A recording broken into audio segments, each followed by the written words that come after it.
churches that have a lot of cash coming in for a while will tend to devalue volunteers and overvalue staff. And at some point, that shift is probably going to happen the other direction because the dollar's not going to come forever.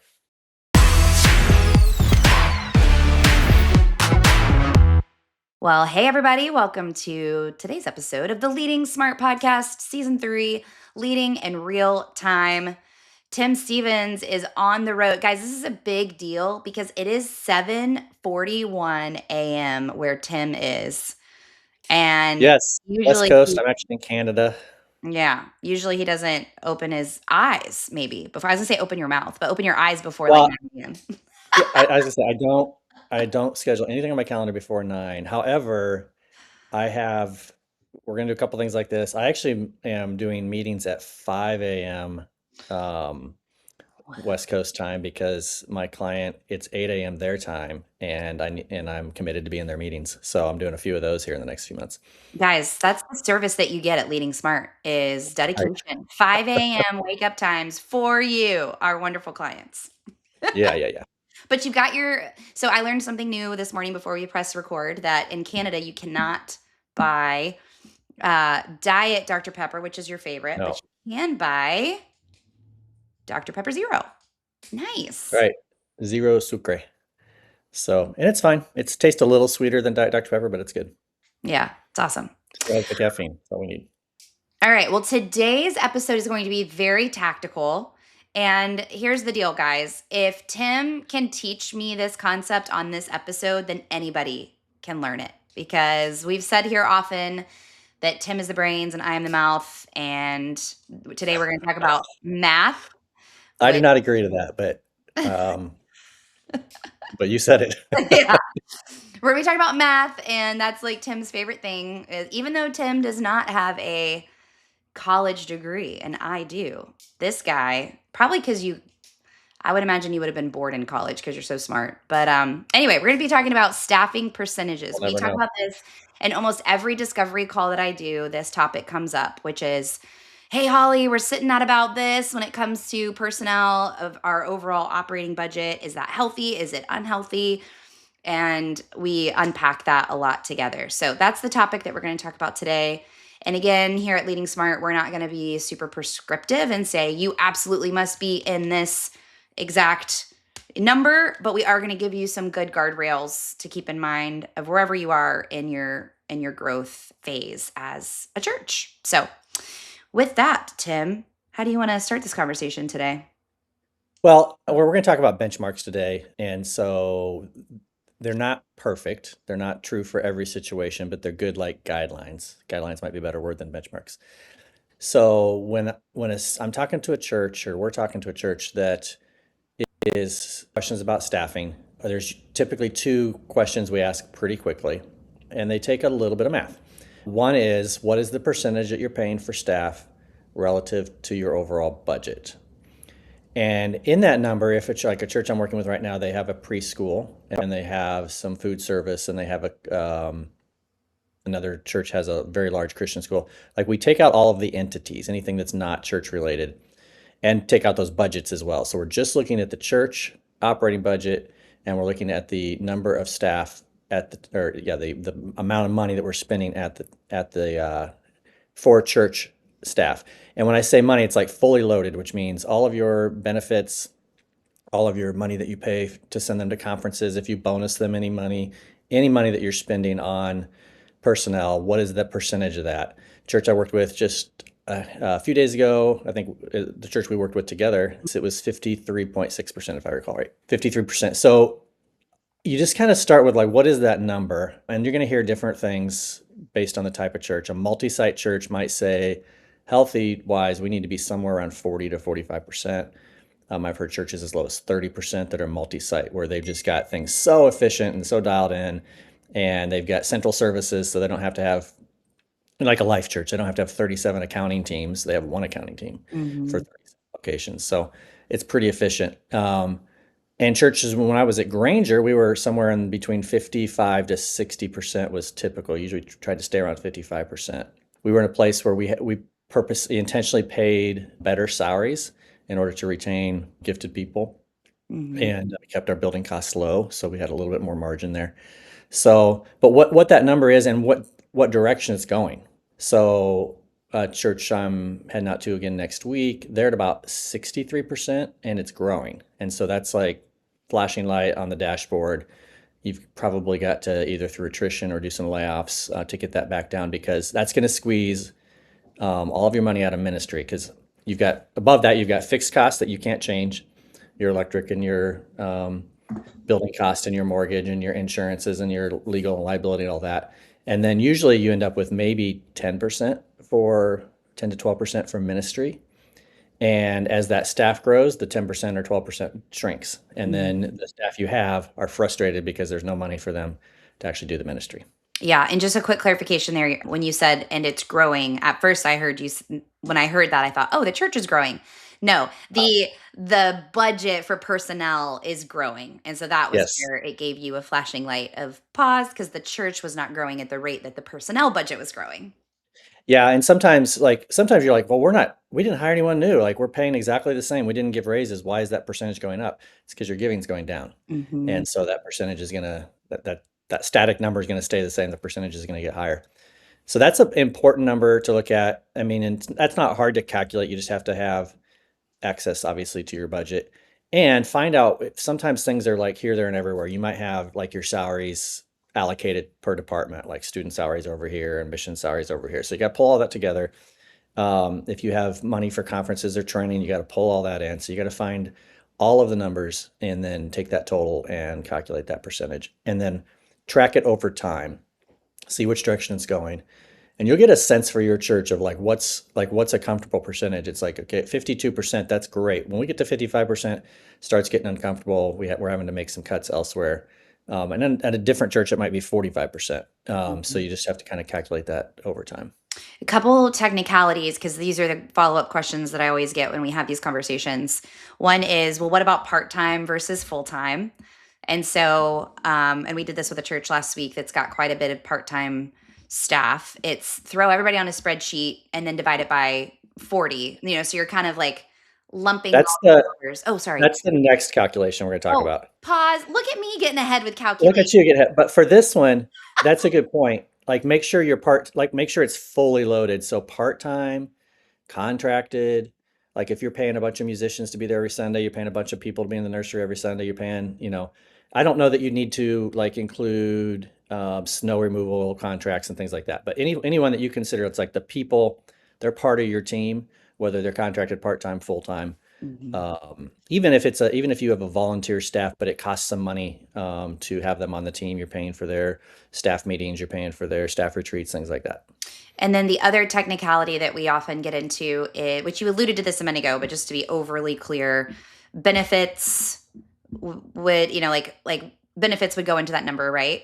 Like Yep. insurance, and if you're contributing to 401, 403Bs, et cetera. What about, this is another question I get often. What about things that go into supporting the staff? You did mention like conferences and training, but what about like computers and, those hardware type things that we have to buy for every staff member? I would not include those numbers. I would include just the direct numbers related to the people, not their tools and resources. Okay. Okay. I think that covers, I was trying to think of all of the follow-up um, questions that I often get. I think we've covered them. Yeah. And so the other number is figuring out, and this takes a little bit of math, but figuring out how many FTEs you have. So to calculate that, and you're going to compare that number to your overall attendance. And so in general, a rule of thumb is somewhere between one FTE, full-time equivalent staff, per 75 to 100, somewhere in that range, attendees. When you look at everyone who attends your church on a Sunday, man, woman, child, what does that equate to? So if you had 10 staff and you had 1,000 people attending, average attendance, that'd be 1 to 100. Right. If you had 10 staff, you have 750 people coming, that'd be 1 to 75. Super easy math. We'll back into it here in a second, but how do you figure out FTEs, full-time equivalent? So every person who's full-time, you give them 40. That's 40 hours. I don't care if they work 50 hours, just for sake of this calculation, 40 hours. If they're half-time, you give them 20 hours. When you do your calculation, if they're a quarter time, you give them 10 hours, or whatever they are part-time, just take that number of hours. If it's average, you say, well, I'll pay them a little bit different every week, just whatever the average is, and add all those numbers together and divide by 40. So, want to do a little quiz here, Holly? Let's do it. I'm going to pull up my calculator. Okay. I'm ready. All right. So we have people on our staff. Okay. 7 of them are full-time. Oh gosh, I feel like I have to write this down, Tim. Okay, 7 full-time, Yeah. so 5 part-time? So 5 part-time, but 3 of them work 20 hours a week, and 2 of them work 12 hours a week. How many hours? Sorry, the 2 was working how many hours a week? 3 at 20 and 2 at 12. 12. Okay. Yeah. So we've got 7 at 40 hours a week, we've got 3 at 20 hours a week, and we've got 2 at 12 hours a week. Okay. Yep. So tell me how many total hours we have. Okay, so we're going to do 40 plus 20 plus 12, 72. 72 Okay. hours. How many people do we have at 40 though? 7. Yeah, so calculate 7 times 40. Why are we doing that? You're trying to get the total hours. Oh! Your entire team. You guys didn't see Tim's maniacal smile on here. If you're not watching this, you should. Y'all, I'm sweating. Like, math makes me sweat, especially when I'm working with someone who I know is really good at it. Like, I'm already sweating. Okay, so 7 times 40 is 280. I see. I'm picking up what you're putting down now. And then Yeah. 3 times 20 is 60. Yep. We have 3 employees at 20 hours. And then 2 times 12 is 24 because Yep. we have our 2 employees at 12 hours. So now we add up, let's do 364 total hours. Yep. And then that's your total hours, and then divide that by 40. Got it. Yep. And tell me how many FTEs you have. 9.1. Okay. So then we have 9.1 FTEs, and then let's pretend like this church is running 600 people. Okay. And then tell me what the ratio is. Well, okay. So that's a good question, because like I would have probably just rounded up to 10, but we should just use 9.1. So we should do like no reason to round. Okay, 600 divided by 9.1. 65.934. So 65.9. So our church has 1 FTE for every 65 attendees. Yeah. So that would be a little bit overstaffed.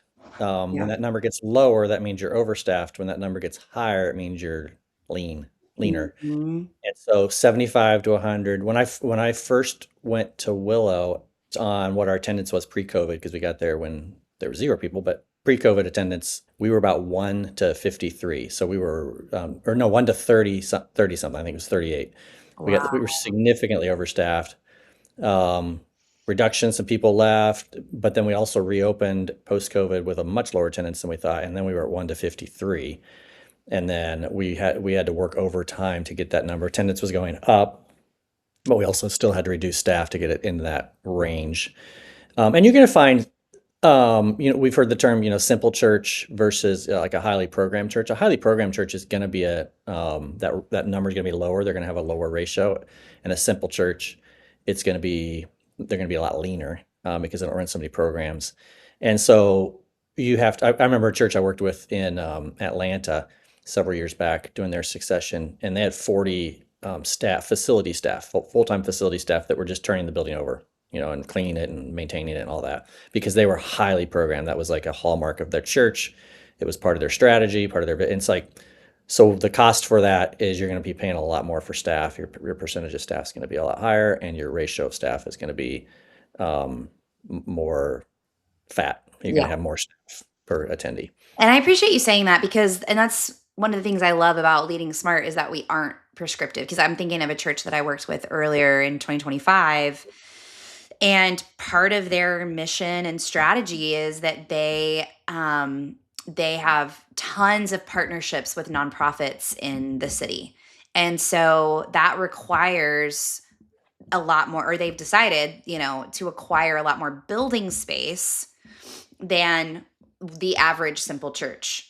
But what that means is just when you're looking at the budget, they've got to make decisions around personnel and facilities um, to support that. And so they were on a little bit of, but their attendance was a little bit lower. So it's like when they're thinking about their overall staff to attendance for them, we kind of had to look at more than just attendance. It was like also these nonprofits that we work with, because even though they're not attendance to the church, they're coming in and out of our buildings all day, every day.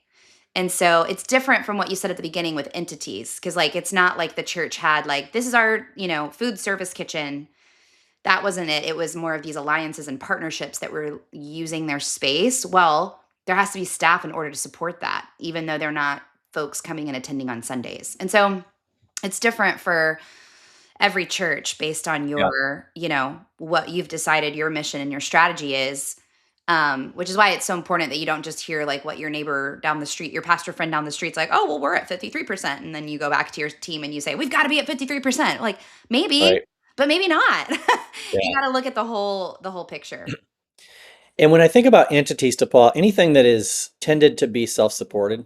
So when we were at the church last week, they had a preschool that was intended to be self-supported. They also had a coffee shop that was not intended to be self-supported. Right. So the preschool, you would pull the budget numbers out of that, you would pull the staff out of that, out of both those calculations. And then the coffee shop, which was in their case, was pretty creative. It was their front door. It was their Yep. basically, receptionist, but the receptionist was a barista Yeah. It and was so would greet cool. everyone as they came and went, give them some coffee, and then help them find who they're there to meet with. And that was a ministry, so that was not intended to be self-support. Was not intended to pay for itself, and so I would keep those numbers in when you're doing these calculations. Yeah. And on the Totally. ratio too, also check trajectory. Like, okay, this church is at 1 to 65. What was it a year ago? Was it 1 to 75? Was it 1 to 55? Like, what direction are we going in? And does the direction we're going in support our strategy as a Yeah. church? And if you don't have budget issues and and it's meeting the needs of your strategy, don't be freaked out or too concerned if it's below the 1 to 75. Hmm.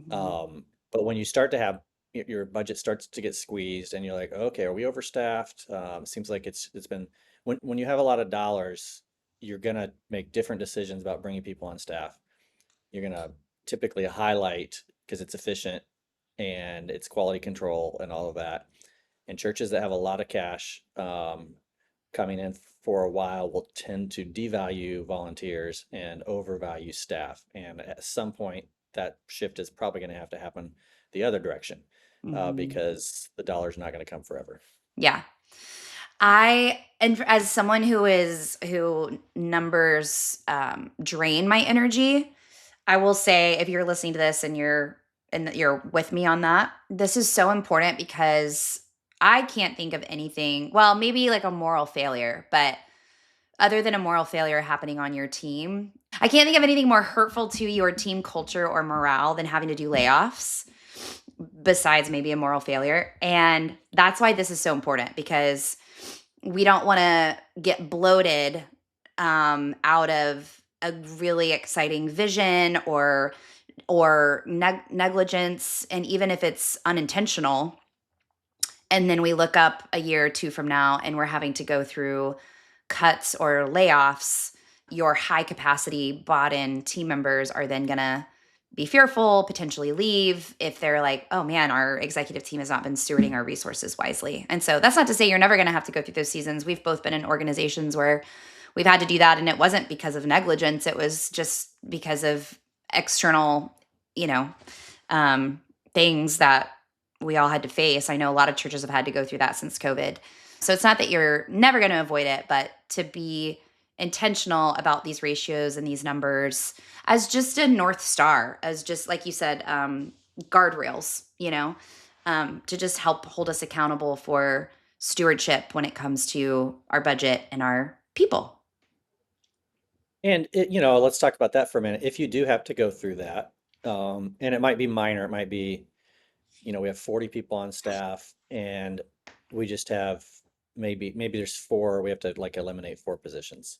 So relatively minor, 10% or less. Then I would say never waste a crisis and do an evaluation. You definitely need to look at positions. You definitely need to look at, where do we have people working where we could have volunteers plugged in. Definitely look at that, but also look at the health of your team. And you might have some people on your team that are not good for the culture, maybe not to the level of toxic, but they're leaking and they're not great for the culture. And don't waste a crisis. If you have to, even if it's a position you need, when we work with churches, it's like, let's figure out a way to increase the health of our team, the organizational health of our team, and the engagement of our team by identifying, and it's usually not hard to identify. Usually you can sit in a room with a lead team and in about 12 seconds, you already know who's on that list. And if Hmm. that's true, then those are the folks that you probably want to help transition off your team and then do some shuffling and adjustments with people and positions. And yes, it's going to be a hit to the morale. I've had to do this several times. It sucks. It's not fun. There are ways to do it where the decision's absolutely right, but you suck at the process and you hurt your team. There are ways to do it where the decision's right and you can do the process right and the communication right and get through it healthier on the other side of it. Yeah. Not the next day, but in a month, absolutely. Yeah, totally. It's awesome. All right. Are you ready for our fun segment? Sure, I was still having fun. You know what? When I'm on an airplane or like I'm really tired and I want to stop working, Oh, I pull out no. spreadsheets. That I is, really do. I'm not surprised. I really do. I pull out, and then I'm like, it's like a happy place. It's like oh, like I get to rest. I get to relax for a bit. I get to stare at some numbers and like do some calculations and do some projections and think about if this happened or that happened and tweak the numbers. Holly, it's my happy place. So I was having fun. Anyway, go ahead. I feel like this should be our fun segment because that sounds like my worst nightmare. Mine is writing a new business plan or a new like idea, like podcast idea or product or um ebook or like whatever that's called, like innovative. Yeah. That's what I do. I close the QuickBooks and the spreadsheets and the whatever, and I pull up like a Google Doc or Chat GPT, and I'm just going round and round and round about this new initiative that we're going to launch. That's going to be so fun. To each his own. That's why we make a great team. That's right. Okay, so I'm curious what you're going to think about this fun segment. Many people might not know this about you, but you've written, I think, published, not written, but published 7 books. Is that right? Is it Yes. Yes. 7? I'm still surprised how many people, because you're so humble, you don't talk about it a lot, but 7 books have been published. And I'm curious to hear what your favorite is. Like if you had Mm. only written one of those 7, like which one would it have been? Which one's your favorite? Fairness is overrated, which is the leadership book. It's 10 years, I think 10 years ago. No, wait. Did that come out when I was with Vanderbilt? It Yeah, I did, think it was yeah, right like when I got there. right when you joined, I think. Twenty. I think it was already set to be published. Yeah, It actually was published when you got there, yeah. yeah, 2015. So 10 years ago, going on 11. So that was probably my favorite, and that was just a compilation at that time. And boy, I should probably re-release it with just Mhm. updated material. But like, it was a compilation at that time of just everything that I kind of believed and thought about leadership in 4 different kind of groupings or categories. And so it was great. So like a fourth of it's on staff culture, and a fourth of it is on bringing people on your team. A fourth of it's on leading your team, and a fourth of it's on leading through crisis. And so it was fun to write, and it was kind of like get it all out there, and then I have it for reference. And they're pretty short chapters, uh, Mhm. easy read. It's 52 chapters, right? Yep, yeah, one for The every week. Fairness is overrated and 51 other leadership principles. So the whole book is not about fairness. One chapter is, but that was just a catchy title that the publishers liked. Yeah, exactly. Well, that was my answer too. That was gonna be mine. I love Oh, that really? book. Okay. Yep. I love Fairness is Overrated. Just it's so practical, and like you just said, the chapters, it's like 1 or 2 pages per chapter. And, this is fun because I think the client that the client that you are currently at, they had asked me, "Hey," one of their team members was like, "We want our whole team to read a leadership book, which one should it be?" And I was like, Fairness is Overrated by Tim Stevens. And I think they were like, we didn't even know that he wrote a book. So anyway, I think they're going to like interview about it while you're there, which is fun. Yeah, I've only worked with them every month for a year and a half, and they didn't know I'd written a book. It's kind of funny when you Yeah. told me that. That was great. But anyway, that was fun. And I told you this a couple weeks ago, but I still Marked by Love is I have not read it, so I want to read that one. But I have That's the heard. most recent one, and that's the most personal. It's not Mhm. a leadership book. It's more of like spiritual journey, my thoughts around discipleship and formation.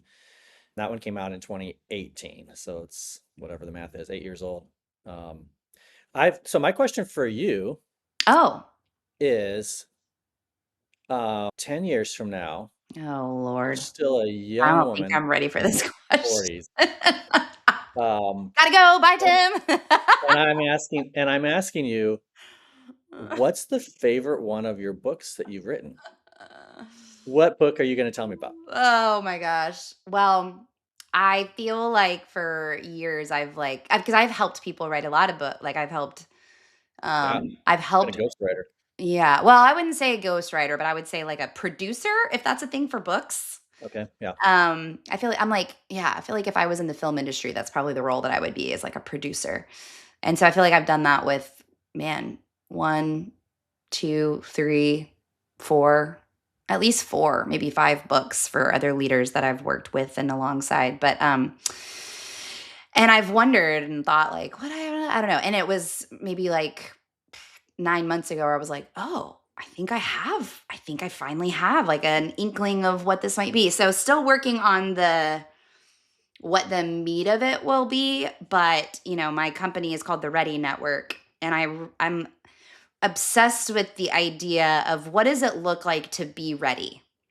So I don't know, Tim, if you've ever felt like this, but when I listen to interviews of people that I deem as successful, so whether it's wealth or, they've built an incredible legacy or they've achieved some really great thing like building a business or an organization or whatever it might be, and then they're interviewed and they talk about all of the things they're like giving you advice. And I always sit there and I'm like, yeah, but you've already arrived. So you know, so anyway, but it always makes me go, well, what did they do to get ready for that? And did they do anything in the moment? Were they sitting at a fork in the road thinking, if I go this way, I'll be successful. And if I go this way, I won't. So that whole conversation, those are the conversations that really light me up and fascinate me. It's like that podcast, How I Built This. At the end, he asks every guest, like, would it be luck or hard work? Like if you go back and look at your success, and almost all of them say a combination of the two. Yeah. And so anyway, I've got like a title. I'm not going to say it yet, but I've got a title and it'll be around that Yeah. topic. Still kind of working on, what the actual book will be, but exploring the idea of readiness in every aspect of our lives and what does that look like. So hopefully 10 years from now that'll exist and I'll have a better answer for you about what it actually was. Yeah. You are right at the age, you're maybe 2 or 3 years older than I was when I did the first book. Oh, So, wow. I've never thought about that, Tim. so for you to have Yeah. 7 books when you're sitting here at my age is super plausible. Well, And that means I got probably to get started now. you better get going. That's all I'm saying. I got Get to get moving. ready. Yeah. Oh, that's fun. Thank you for asking me that. It's always good. This is like one of the good things about putting yourself out there on the internet is you have these conversations. Like you and I were both on, I'm not sure when did Heather say she was going to release your podcast? It's coming out this week, I think. Okay. So by the time people listen to this, you should definitely head over to Heather Italiano's podcast. It's called the People Warriors Podcast. I was on season 1. Tim was just on season 2 that's currently going. And I don't know if she probably didn't ask you this question, but she asked me, and this was probably in, I don't remember, like maybe May of 2025. And she said, at the end of 2025, and you're reflecting back on your year, what word do you want to describe your year? And that man, that was the best. I think that was the best question I was asked in 2025 because I thought about it from that day on, and the word I gave her was brave. And you bet about once a month, I was like, oh man, I got to be brave. What does it look like to be brave? So yeah, so 10 years from now in the book. So now you like the accountability that it brings is Yeah. helpful and terrifying at the same time. So good. All right, everybody. Well, head on over to leadingsmart.com where you can check out, let's see, we've got a lot for you to check out. First off, the ebook that accompanies this season, which is the Simply Strategic Show Anniversary Edition. Download the ebook, and then you can click on all of the episodes to listen to Tim Stevens and Tony Morgan from 20 years ago, talking about the trends that they see in the church then. And then if you also, I don't think by the time you listen to this episode, it will be sold out. But if you're still interested in the Israel trip, you can go to leadingsmart.com/Israel. You can watch the recording of the Zoom meeting and learn about all of the details there, but it will fill up. Yeah, if you are interested, like listen to it today and sign up today, whatever today is when this comes out here in about a week, because as of we're recording this, 41 out of the 50 spots are taken. So That is wild. yeah. Yeah. And then speaking of spots being taken, it is too late for you to join us in California for our executive pastor gathering and lead pastor gathering. But if you're an executive pastor and you're looking for connection and community in 2026, we invite you to join us at the end of February in Florida for our executive pastor gathering. That is leadingsmart.com/gatherings. And you can learn all about that. There are still a couple of spots available at the Florida gathering. And I think that's it, right, Tim? I think that's it. Yep. All right. We'll see you guys next week.